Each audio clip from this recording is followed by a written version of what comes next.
కిసాన్లు ఉన్నారు ఇవాళ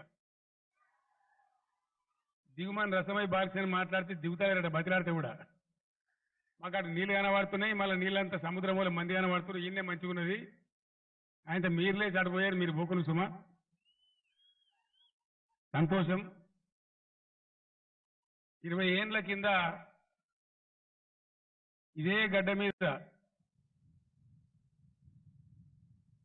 తెలంగాణ తెస్తా అని నేను ఒక మాట మాట్లాడాను అక్కడ ఎస్ఆర్ఆర్ కాలేజీలో బహిరంగ సభ పెట్టి చాలా పెద్ద పెద్దోళ్ళంతా పోయిండ్రు ఈయనతో ఏమవుతుంది బక్కపేదంతో మాట్లాడారు చాలా మంది చాలా రకాలుగా విమర్శలు చేసినారు అప్పుడున్న ముఖ్యమంత్రి చంద్రబాబు నాయుడు అయితే ఏ గిదేంద్ర నాకు అర్థం కాదు మగల పుట్టింది పుబ్బల పోతుందని మాట్లాడాడు 3 నెలలే మీరు రోజు చూస్తాను టీవీలలో ఎక్కడి నుంచి ఎక్కడికి వచ్చింది ముచ్చట అంటే తెలంగాణలో ఈ కేసీఆర్తో ఏమవుతుంది ఏమి కాదు ఏమి చేసినా కర్త దర్త నేనే అని మాట్లాడిన చంద్రబాబు నాయుడు 3 నెలల నుంచి నన్ను ఒక 3000 తిట్లు తీసిండి ఇప్పుడు నేనంటే ఇప్పుడు ఆయన ఆంధ్రలో ఓడిస్తాను భయపడుతున్నాడు ఎక్కడి కేసీఆర్ ఎక్కడికి బాయ్ మీ అందరి దీవెన మీ అందరి ప్రేమ తెలంగాణ వచ్చుడు కాదు ఇలా దేశానికే ఒక మోడల్గా ఒక మార్గదర్శకంగా మనం తయారై ముందుకు పోతా ఉన్నాం అన్ని విషయాలు మీ కళ్ళ ముందు ఉన్నాయి ఎన్నికలు కాబట్టి పద్ధతి కాబట్టి సభలు జరపాలి కాబట్టి మీకు చెప్పాలి కాబట్టి చెప్పడం కానీ మీకు తెలియని విషయం ఏది లేదు అంతా మీ కళ్ళ ముందే ఉన్నది ఒకటే ఒక మాట దయచేసి మీరు ఆలోచించాలని చెప్పి కోరుతా ఉంది ఇలా తెలంగాణ యావత్ ప్రజలకు ఈ కరీంనగర్ వేదికగా నేను అప్పీల్ చేస్తా ఉన్నా 5 ఏండ్ల తెలంగాణ ఎట్లా ఉండే 5 ఏండ్ల కింద ఇవాళ ఎట్లున్న తెలంగాణ 5 ఏండ్ల కింద కరెంట్ ఎట్లా ఉండే యాద్ చేసుకుంటే భయం అవుతుంది ఆ పేలిపోయేటువంటి ట్రాన్స్ఫార్మర్లు కాలిపోయే మోటార్లు కరెంటు షాకులు కొట్టి చచ్చిపోయి లేచిపోయే శవాలు హృదయ విదారకంగా పూర్తి దుఃఖపూరితంగా ఉండే ఈరోజు నేను చాలా గర్వంగా ఇదే కరీంనగర్ గడ్డ మీద నేను చెప్తా ఉన్నా యావత్తు భారతదేశంలో విద్యుత్ తలసరి వినియోగంలో తెలంగాణ నంబర్ 1 స్టేట్ అని చెప్పి నేను మనవి చేస్తా ఉన్నా ఇది నేను చెప్తలేను భారతదేశ విద్యుత్ ప్రాధికార సంస్థ ఎలక్ట్రిసిటీ అథారిటీ ఆఫ్ ఇండియా వాళ్ళు చెప్పిన మాట సర్టిఫికెట్ నాకు నేను ఇచ్చుకోవట్లేను గవర్నమెంట్ ఆఫ్ ఇండియా ఇచ్చిన సర్టిఫికెట్ ఎట్లా సాధ్యమైంది ఇది 30 ఏండ్లు అంతకుముందు గోసపడ్డం ఇన్ని లక్షల మోటార్లు కాలిపోయినాయి సంవత్సరానికి ఎన్ని కాలినాయి ఎన్ని వేల కోట్లు మన రైతులు మునిగిపోయినరు ఇలా బాధలు పోయినాయి ఒక ప్రాజెక్టు కట్టాలంటే ఈ ఎల్ఎండి ఎన్నేళ్ళు కట్టిన మనం చూడంగా ఇయాలటి కొసముట్టలే దీనికి వెళ్ళి పోయే కాలువ ఇంకా కూడా నల్గొండ జిల్లాలో ఇంకా కాలే వరంగల్ జిల్లాలో కూడా ఇప్పుడిప్పుడు అవుతా ఉంది ఇంకా మహబాదు దోర్నకల్ ఆ ప్రాంతాల్లో ఇప్పుడు కూడా పనులు జరుగుతూ ఉన్నాయి ఇంకా 40 ఏండ్లు ఇవాళ కాళేశ్వరం అంటే నడుస్తూ ఉంది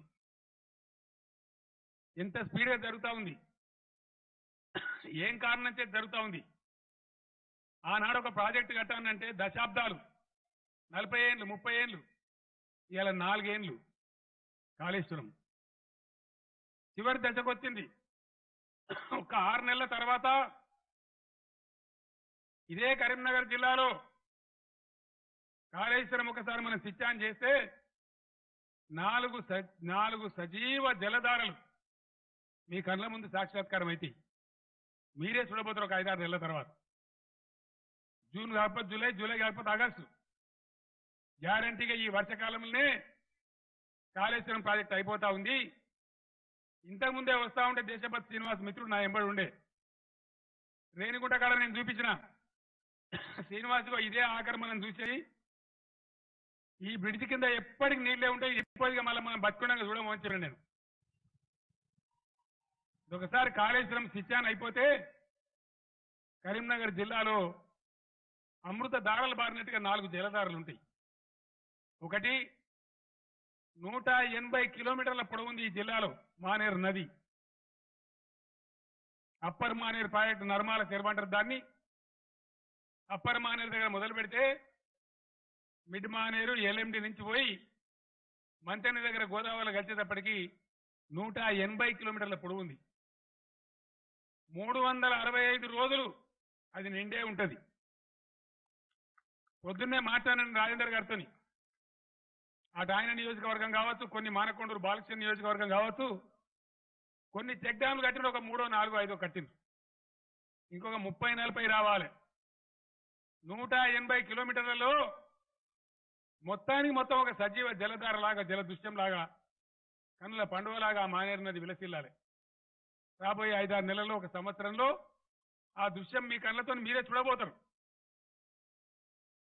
వరద కాలువ ఎన్నేళ్ళైంది చూడబట్టి మనం నీళ్ళు రాలే, కళ్ళకి ఏడిచినాం, బాధలు పడ్డాం, ఉద్యమాలు చేసినాం, పాదయాత్రలు చేసినాం, కానీ రాలే. కానీ ఈరోజు అదే వరద కాలువను రిజర్వాయర్గా మార్చి శ్రీరామ్ సాగర్ పునరుజ్జీవ పథకం కింద కాళేశ్వరం నీళ్లతో శ్రీరామ్ సాగర్ నింపడానికి దాన్ని 1.5-2 టీఎంసీల నీరు నిల్వ ఉండే రిజర్వాయర్గా మార్చుతా ఉన్నాం. దాదాపు 124 కిలోమీటర్ల పొడవు ఎస్ఆర్ఎస్పి కట్టకాడ మొదలు పెడితే మన వేములవాడ నియోజకవర్గం సంఖ్యపల్లి కాడ మూలవాగులు కలిసేదాకా 124 కిలోమీటర్లు ఉంటుంది. అది సంవత్సరం పొడుగుతా 365 రోజులు నిండే ఉంటుందని నేను మనవి చేస్తా ఉన్నా. అదొక జలధార ఉంటుంది. కాళేశ్వరంలో తరగని జల సంపద ఉంది కాబట్టి కాకతీయ కాలువ కరీంనగర్ జిల్లాతో పాటు వరంగల్, నల్గొండ జిల్లాలకు కూడా 2 పంటలకు నీళ్ళిచ్చే విధంగా సుమారు 10-11 మాసాలు ఆ కాలువ పారుతూనే ఉంటుంది. కాకతీయ కాలువ కూడా నిండు గర్భిణిలాగా 2 ఒడ్డు పట్టుకొని 10 నెలలు పారుతూనే ఉంటుంది. అదొక జలధారగా మారిపోతుంది. వీటిని మించిన మరో అద్భుతం మనం కడుతున్నటువంటి దేవాదుల కాడ కడుతున్న తుపాకుల గూడెం కావచ్చు, మేడిగడ్డ బ్యారేజ్ కావచ్చు, అన్నారం కావచ్చు, సుందిల్ల కావచ్చు, ఇప్పటికే అయిపోయిన ఎల్లంపల్లి బ్యారేజ్ కావచ్చు, పైన మనం కడుతున్న సదరమాట్ నిర్మాణం కావచ్చు. 250 కిలోమీటర్ల గోదావరి ఒక సముద్రం లాగా మనకు కనపడతా ఉంటుంది. గోదావరిగా ఎండిపోయేది మనం చూడం.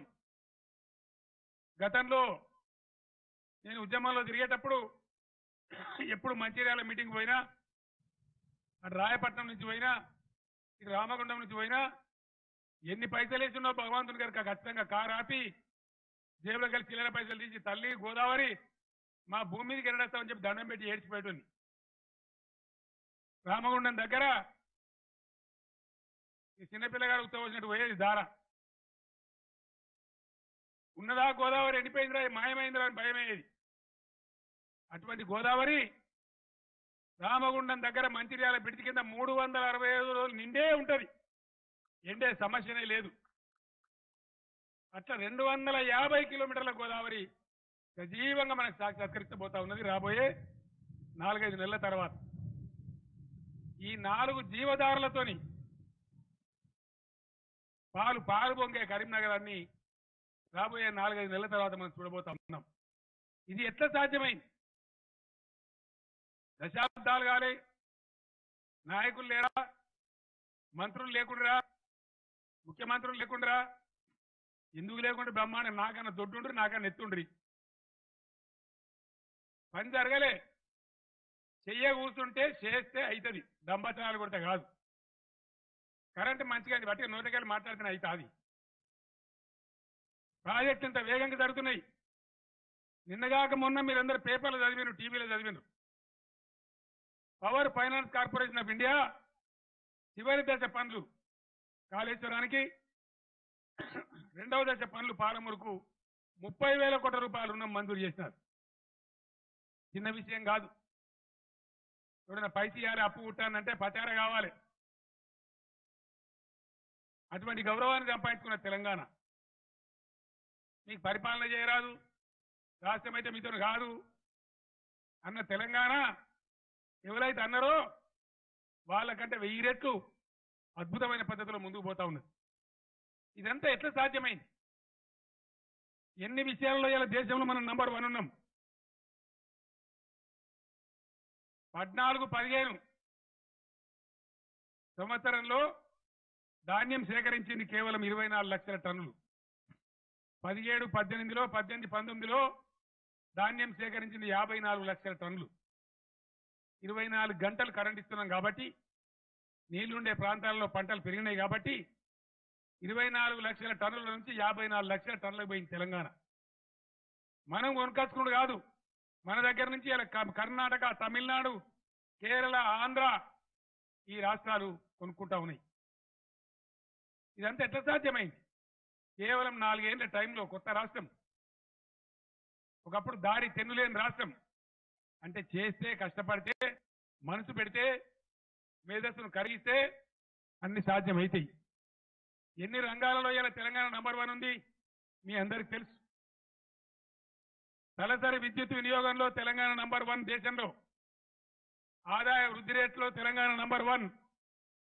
రెసిడెన్షియల్ స్కూల్ ఏర్పాటు చేయడంలో దేశంలో నంబర్ 1. కేసీఆర్ కిట్స్ అందించి పేద మహిళలకు వైద్య సదుపాయం చేయడంలో దేశంలో నంబర్ 1. వ్యవసాయానికి ఎక్కువ నిధులు ఖర్చు పెట్టే ఏకైక రాష్ట్రం తెలంగాణ నంబర్ 1. విదేశాల్లో చదువుకునే పిల్లలకు 20 లక్షల స్కాలర్షిప్ ఇస్తూ దేశంలో తెలంగాణ నంబర్ 1. సోలార్ విద్యుత్తులో నంబర్ 2. గొర్రెల పంపిణీలో number 1. Ease of doing business లో నంబర్ 2. ఇట్లా ఈ విధంగా అద్భుతంగా ముందుకు పోయినాం. ఇవాళ దేశంలో కొంతమంది మాట్లాడుతున్నారు, కేసీఆర్ 16 ఎంపీలకు వెళ్తే ఏం చేస్తావు, జాతీయ పార్టీలు కావాలి. జాతీయ పార్టీలు ఉన్నాయా ఈ దేశంలో? ఇలా జాతీయ పార్టీల సంగతి నేను చెప్తా, మీరు మనసు పెట్టి వినాలి దయచేసి. జాతీయ పార్టీలు ఏం చేసినాయో, వాళ్ళ తెలివితేటలు ఏందో, ఈ దేశాన్ని ఎట్లా పెడదారి పట్టించినాయో నేను ముందు ముందు మాటల్లో మనవి చేస్తాను. 16 ఎంపీలు గెలిస్తే ఏం చేస్తావు నువ్వు అని మాట్లాడుతున్నారు. మీరు గెలిచి ఏం చేసినారని నేను అడుగుతా ఉన్నా. కొన్ని విషయాలు చెప్తే చాలా బాధాకర పరిస్థితులు ఉన్నాయి. ఏ ఒక్క కాంగ్రెస్ పాలిత రాష్ట్రంలో కానీ ఈరోజు దేశంలో, ఏ ఒక్క బీజేపీ పాలించే రాష్ట్రంలో కానీ రైతాంగానికి 24 గంటల కరెంట్ ఇచ్చే రాష్ట్రం ఉన్నదా అని నేను రాహుల్ గాంధీని, నరేంద్ర మోడీని అడుగుతా ఉన్నా. ఇక్కడున్న ఈ గోకరకాయల కార్యక్రమం కాదు. దమ్ముంటే సమాధానం చెప్పాలి. ఇంకా విచిత్రమైన విషయాల్ని మీకు ముందు మనవి చేస్తాను నేను. ఈ విధంగా ఎన్నో విషయాలలో అద్భుతమైనటువంటి ప్రగతిని మనం సాధించినాం. రైతు బీమా పథకం ఇవ్వాలి ఎన్నడూ ఆలోచించలే ఈ దేశంలో. ఎవరైనా రైతు గాచారం ముంకరై సస్తే దరఖాస్తుకు పోయేది లేదు, దఫ్తర్కు పోయేది లేదు, లంచం ఇచ్చేది లేదు. 10 రోజుల లోపల టంచన్గా వాళ్ళ ఇంట్లో, వాళ్ళ బ్యాంక్ ఖాతాలో 5 లక్షల రూపాయలు జమ అవుతా ఉన్నాయి. మీ అందరు తెలిసే విషయం.